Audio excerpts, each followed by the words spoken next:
Even the idea of replaying this game again makes me smile and giggle, but it's a giggle that's built out of nervousness rather than happiness and actually being excited.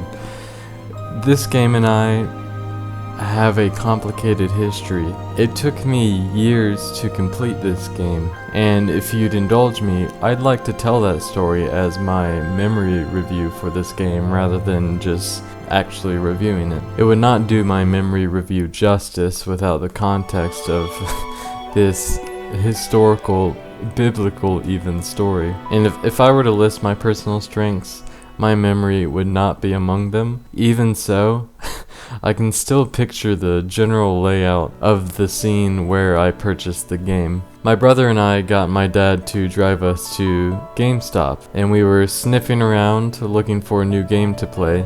At this time in our lives, we didn't have internet at our house, so we really didn't know too much about what games there were in the world and what games were good or bad. All of our friends played like Call of Duty and Halo and all that, but since we didn't have internet, we obviously didn't get those since we couldn't do online. So this method benefited us in some ways, because it caused us to buy surprisingly good games based solely on their covers and the occasional employee recommendation. Lost Planet 2 is the title that stands out for the strongest employee recommendation that we've had. During this particular trip, we were looking around at Xbox 360 games, which was our main console at the time, and I drew the entire layout of the GameStop store, and in the top corner was where the TV that was playing this trailer. I colored it purple specifically because I remember the trailer having this sort of like purple and dark bluish color to it. I'm pretty sure that this trailer was for Final Fantasy XIII too. The scenes looked all dark, and it was a big battle scene like it was a war. We both thought it looked super cool, but if I recall correctly, it wasn't out just yet. On the shelf instead, we saw Final Fantasy XIII. I'm just mentioning this as well, just because it popped in my head, but I can vividly remember being in about the same location when I was debating between getting Metal Gear Solid HD Collection or Splinter Cell HD Collection. I didn't know anything about either, and I went with Metal Gear Solid, which after initially stopping and then playing again, it became one of my favorite series. Either way, at this point in my life, I had not heard of Final Fantasy and was kind of blown away by the fact that there were 13 of them. I don't know how old I was at this point. I believe I was somewhere at the older end of middle school. But you know, like I said, all my friends played the typical big games: Call of Duty, Halo, Fallout, sometimes Smash. I had never heard of Final Fantasy and had no idea what a JRPG was. So my brother and I had no idea what we were getting into. We got it home and we were amazed at the fact that the game came with 3 discs, which is not something I had ever seen before. Our first ever console was the GameCube, and then the Wii, and then the Xbox. So at this point we had not seen multi-disc games like were standard with PlayStation. Hold it, Snake. Time to change the disc. I know, it's a pain. But you need to swap disc 1 for disc 2. You see the disc labeled 2? No. Huh? Oh, wait. We're on PlayStation 3. It's a Blu-ray disc. Dual layered, too. No need to swap. Damn it, Otacon! Get a grip! So we loaded it up, and I remember a general feeling of becoming increasingly unimpressed and not satisfied with what it was. After a few hours of the game, it really wasn't that long, we dropped it. The long linear hallways, the seemingly basic and just spam auto attack combat, and the very strange art design turned us both off the game, and we shelved it. A few years later, I started to get more into games. My friend began to introduce me to more and more games, and I also got internet access. I learned of all new genres and got really interested in learning about more games in general. Somehow my friend got all talking about Final Fantasy, and of course I'm mentioned stuff about Final Fantasy XIII. He wanted to start from the very beginning of the series, so as you do when you're in early high school, I bandwagoned with that. We were fortunate in my high school that every student had their own laptop that they took around to classes and could take home with them, so naturally some of the smarter tech kids got around the IT blocks on the computers and got emulators working. I played the Game Boy version of the first Final Fantasy, and I enjoyed it a lot, particularly with the help of a guide, because it was a little cryptic for my dumb boy brain. This inspired me to go back and play 13. Naturally, I picked it up from where I left off, however long ago it was, and I got further than I had before, but once again, it became a hassle and I dropped it. This is the story for a while. I'd get inspired by something, go back and pick it up from where I left off, and inevitably drop it again. The interesting part about this is that every time I picked it up, I would always play it for a little bit longer and always enjoyed it a little bit more. I was able to understand its systems better, and of course more of the game opened up, making it more interesting. Nevertheless, the boring long hallways and seemingly only spamming auto attack combat dragged, and I have another very specific memory of me being in the more open world area of it, which is when I was kind of starting to get into it a little bit, very small amount. I don't know why I had such a tenacity to beat it, but I did. This game was haunting me, so I had made it to that open world-ish area. As I was playing, I remember my brother and his friend walking into the front door and coming downstairs, and before they disappeared into the other room, his friend commented on, no, what is that? What are you playing? Sort of the jockish bro poking fun. It was very light sense of poking fun. It wasn't meant to be particularly malicious, and it didn't bother me. It was just one of those random memories that popped in my head while I was writing this, so I just wanted to say it. But not long after that, I got to the boss at the top of a tower, which is sort of in that general area, and he was too hard for me at the time, so again, I dropped the game after several what felt like 30 or 40 minute battle attempts. So, as I said, I just kept playing and playing on and off, determined to eventually defeat this game that never ended. So now fast forward, I am in college. This is freshman year, and I had still not beaten the game. I brought my Xbox 360 with me since my roommate brought the TV, and some months passed with both the Xbox and the game not seeing any action until I had another rush of inspiration. I decided I was going to finally beat it. At this point in my life, I had also played Final Fantasy VII. That was a year or two prior to this, and had thoroughly enjoyed it. I knew there was more to Final Fantasy, and I wanted to see it, as well as I had that weird tenacity to me with this game. I have no idea what that was. The place where I left off on was another particularly difficult boss, but I managed to win after a very long fight, and I fought on. At this point in life, I had a disdain, almost hatred for this game, but this determination pushed me. So now here I am, freshman year of university, sitting in my dorm room playing Final Fantasy XIII. Might I also add, I never had an HDMI cord before this, so I was playing the whole game beforehand at whatever resolution those standard colored plugins were. My roommate had an HDMI cord though, so I used it on my Xbox. And the game looked so much better. So I kept playing, and the more I played it, the more I kinda liked it. At the time, thinking about it, like is probably a strong word, but I started to finally understand its systems. I saw how it all worked together and created interesting choices and dynamics within the combat, particularly the paradigm system. The night I beat it, it's bold of me to call it a night. For whatever reason, I had an anime protagonist level of fighting spirit within me, and I could tell I was near the end, so I didn't stop. And I vastly underestimated how long the end of JRPGs could be, but I did it. It was about 5:30 or 6 a.m. when I finally beat the game. I was of course mad at it, but I also started to understand the elements of it that had positives. The hallways were miserable, but the paradigm swapping mechanics were fun and added this layer of strategy that was rewarding. The art design was spectacular, and the soundtrack was magical. Fuck this game though. That's the feeling I could never shake. Even though I could start to understand why people would like it, I would still mumble about it. I've not commented on the story thus far, simply because I don't think it's fair to comment on it given my play method. I took sometimes a year or two breaks in between play sessions, so I had no clue what was going on. They kept mumbling about some stuff about the whole like sea, whatever those things were called, and the characters were extremely irritating.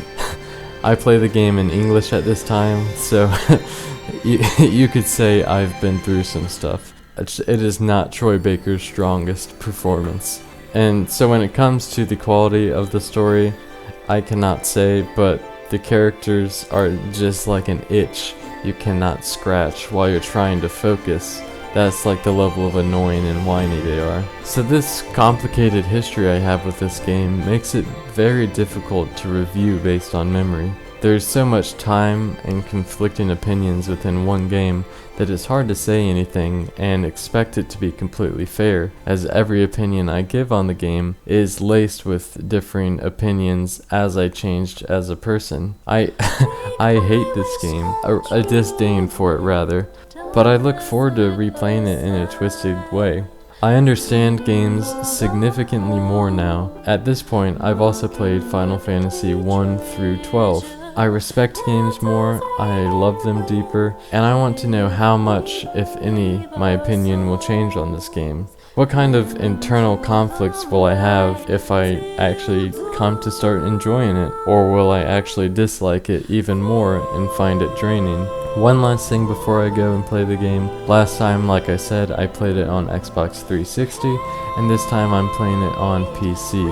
I have several mods installed for high resolution textures, some better shaders, running the game at 1080, 60 FPS, better character models. It'll be a different experience visually, but I did not do any mods for the gameplay in any way, so when it comes to gameplay, it's still the exact same game. Anyway, let's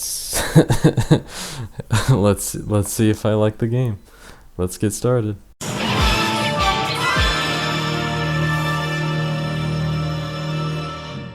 So now I've beaten Final Fantasy XIII for a second time in my life, something I never thought I'd say when I first beat it, and I did it in under 3 weeks rather than in 7 years.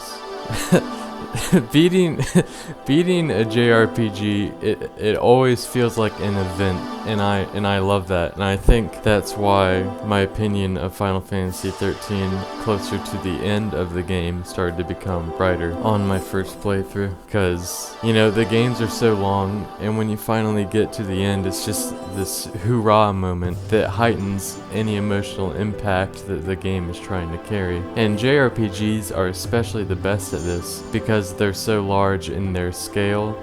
I don't mean like so large and then like the game takes 50 hours to beat. I mean like you go from these people to fighting a god. That's the trope of JRPGs, you fight some sort of god, and this has a large scale like that. You start out as normal people, but you're in some giant battle for a whole planet, and there's 2 planets involved, and there's these beings that we can't comprehend. It's the end of these games are always wild, and just like I went over, Final Fantasy XIII is no exception. And if you can get past all the anime-ness of it, which I can because I like anime, the ending is just really exciting. The directing and the cutscenes bring a lot of emotional energy, and the music raises it even higher. You can't help but sit there and mumble about how great friendships and promises are when you're experiencing one of those hour or 2 hour long JRPG endings. So that's just something I just wanted to get that off right away. So on that note, I like the game now. On my second playthrough, I can definitively say I enjoy Final Fantasy XIII. A lot more of it made sense now, narratively. It was fun to play. and in general, I appreciate the things it was doing, even though it is flawed. Still, if somebody came up to me and was like, hey man, I don't like the game, I'd say that's completely fair, still, even though I like it now. So first, I'm just gonna cover on the things that I have no complaints on at all, and first, it would be visually. As I said before, I played the game on Xbox 360, and even though I was playing it at like, I don't know, 480p and then 720p, it still looked really good. And this time I played it on PC with Japanese voice acting, and I used additional visual enhancement mods, which were like 4K textures, shaders, higher quality models in game, stuff like that. Golly, I know the mods had something to do with making the game look better, but gee, this game looks dumb. Somebody got stupid on it. Who decided this game should come out in 2009? I don't know how much the mods were carrying it visually in this scenario, but I do know that natively it looked really good. Even with the better texture mods, you can't shake the fact that the art design is absolutely marvelous. All the locations and character designs are hilariously over the top in all the best ways. It has such a distinct style. It's that Square Enix way over the top with an absurd amount of details that don't have any practicality, but you know, you're like, you can't, dang, they look cool, you know? Then the worlds carried that absurdly detailed futuristic look, even if they were linear. You can't look at pictures of the game and go, I don't know man, it's not hyper realistic, I don't think I can get behind this. And the soundtrack was really good as well. Nobuo Uematsu, the legendary composer who worked on the series since the start, no longer works at Square Enix, so he didn't work on this one at all. And all the Final Fantasy games prior had that Uematsu sound, and it is an amazing sound that I love. But since Final Fantasy X, his contribution to the series has gotten increasingly lesser. Even when the songs aren't by him, you can tell that they're still channeling that Uematsu Final Fantasy feeling. And for Final Fantasy XIII, the composer Masashi Hamauzu, he nails it. When you listen to the soundtracks, it feels so distinct, and it doesn't feel like anything Uematsu at all, but it still fits perfectly with the game and within the Final Fantasy IP.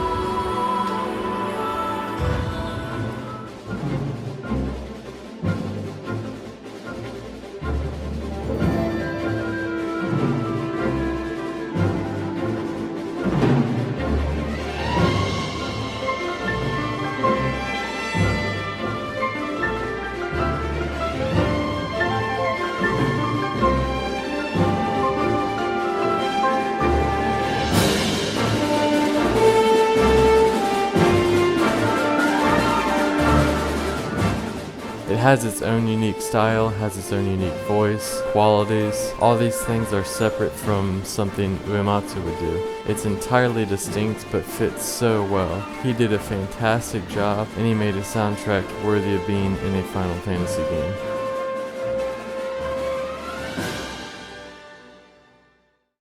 Now let's slow down on the pure praises here, cause like I said, the game is flawed. First, I'll get to the story. I said in my pre-review that I didn't remember the story at all for the most part.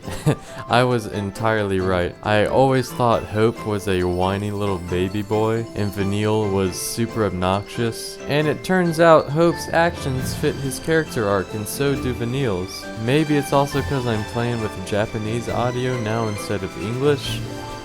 But man, everybody is significantly less annoying than last time. Otherwise though, the story has actual surprising depth, both narratively and metaphorically.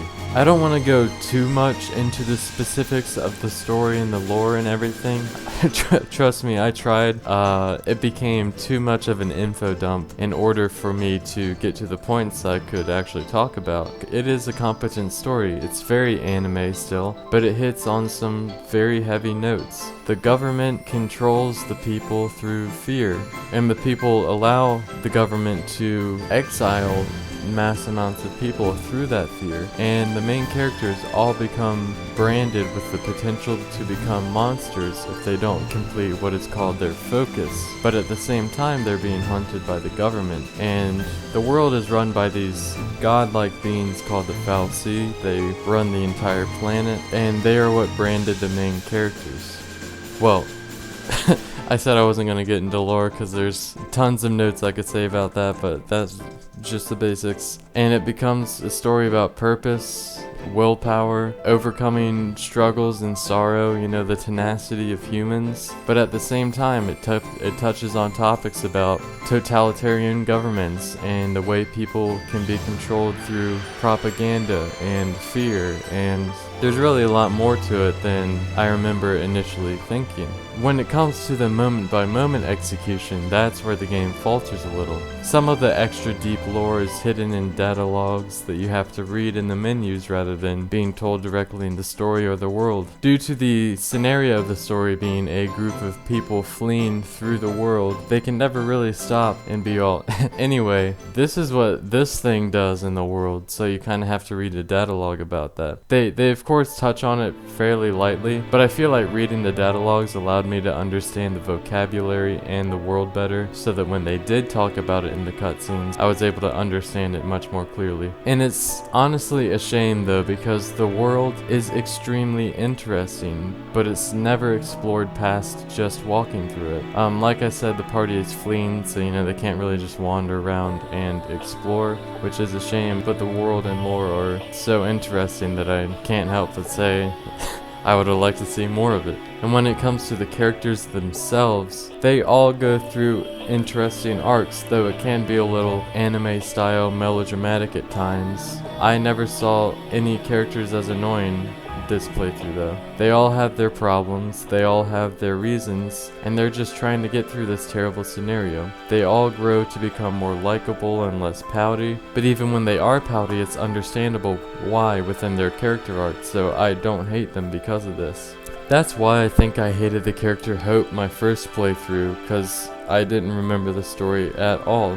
I had entirely forgotten why he was a grumpy little teen boy, and thus attributed his actions to him just being a grumpy little teen boy, and that being him as a character. And this time around, I see the character going through very difficult things and acting in a way that somebody would act. For me, it can be similarly equated to some people hating Shinji Ikari in Neon Genesis Evangelion, and some people liking him as a character. Many people hate him and just yell at him to, stop pouting, get in the robot. But those people don't look at Shinji, who he is, and the experience he's going through, which was similar to me the first time I watched Neon Genesis Evangelion. I didn't really like it that much. I didn't really think Shinji was a good character. He was just, kind of annoying.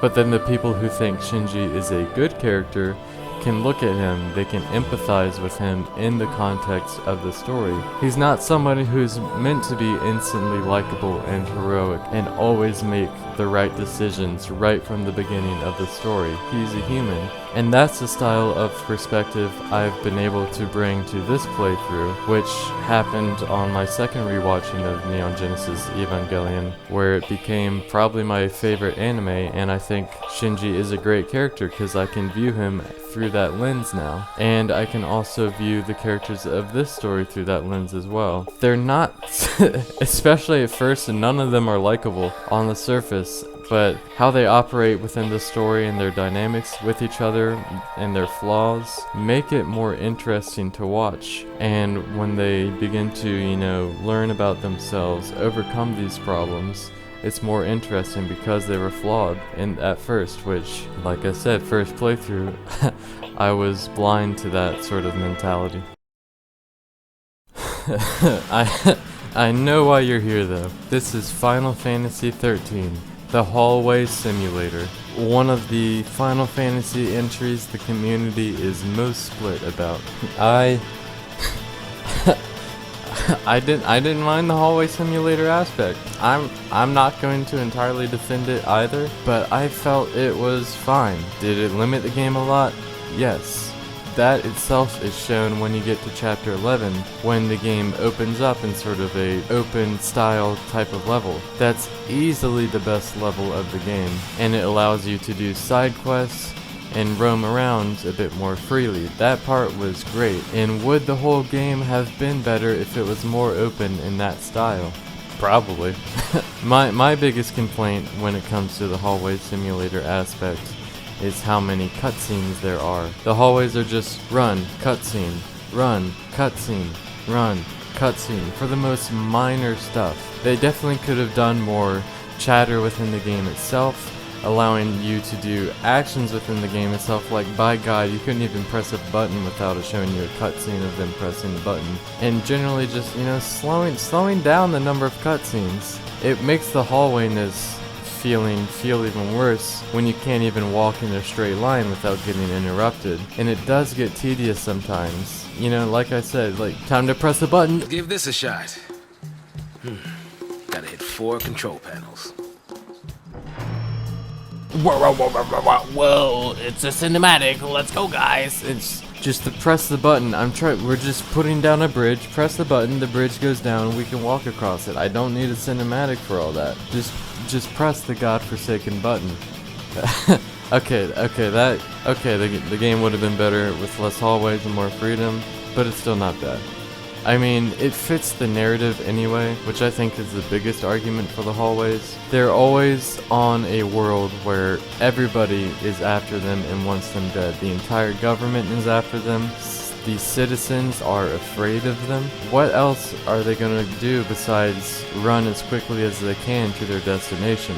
Even then, they could have opened up the levels a little more with extra paths and stuff, but they didn't. We got what we got, and what we got was fine.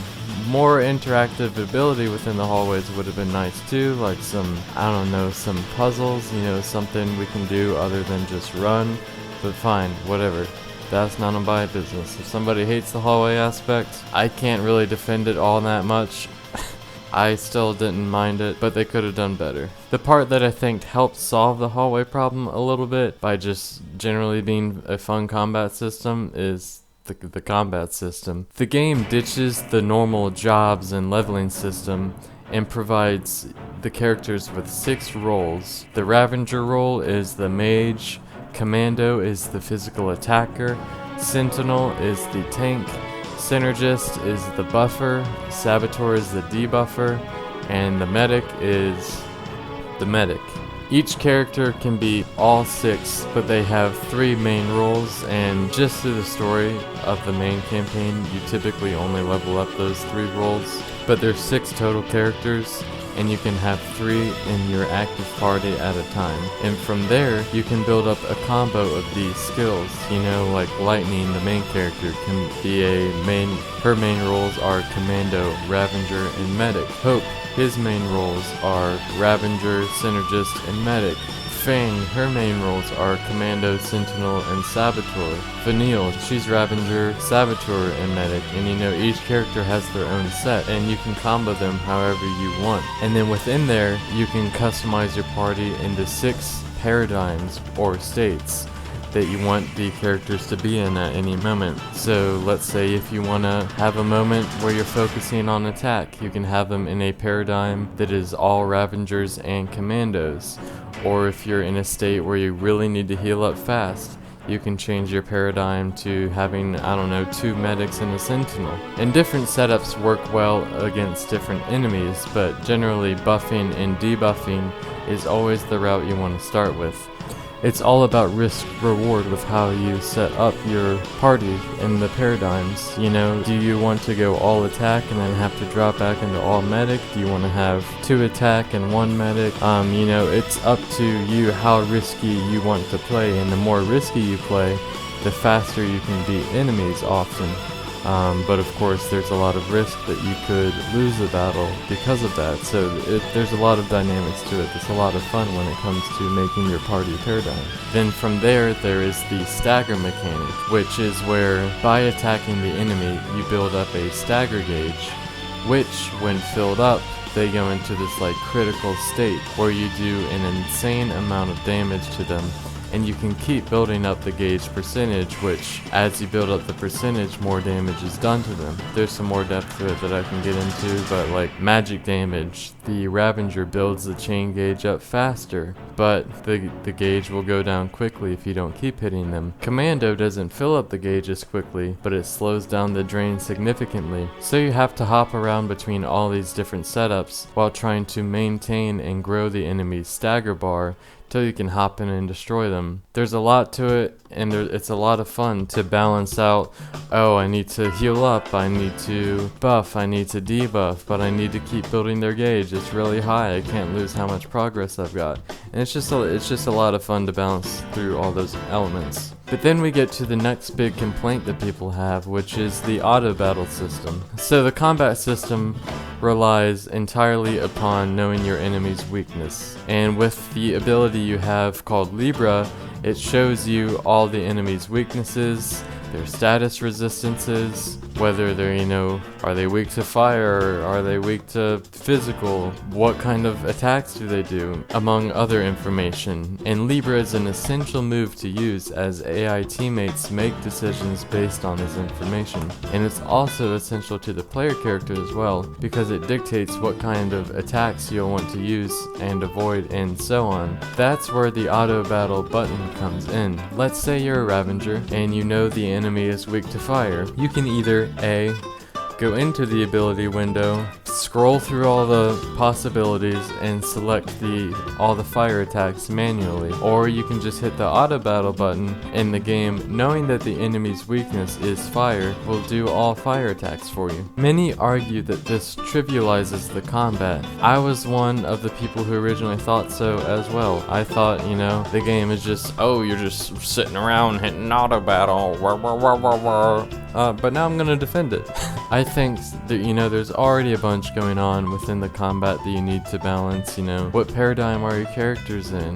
What are the states of your enemies? What are the states of your allies? How's the enemy's stagger bar, etc, etc, etc. The auto battle system just makes navigating the game easier. Since the game uses an ATB system or active time battle system, all the commands are based on a timer for both you, your allies, and your enemies. And if you're trying to manually select 5 actions while on a timer, while watching all the other things going on, that could get very overwhelming. And the auto battle button gets rid of those overwhelming manual elements so you can focus on all the other important stuff. Here's a perfect example of how useful it is. When you're in the synergist role, there's a ton of buffs you can use on your allies.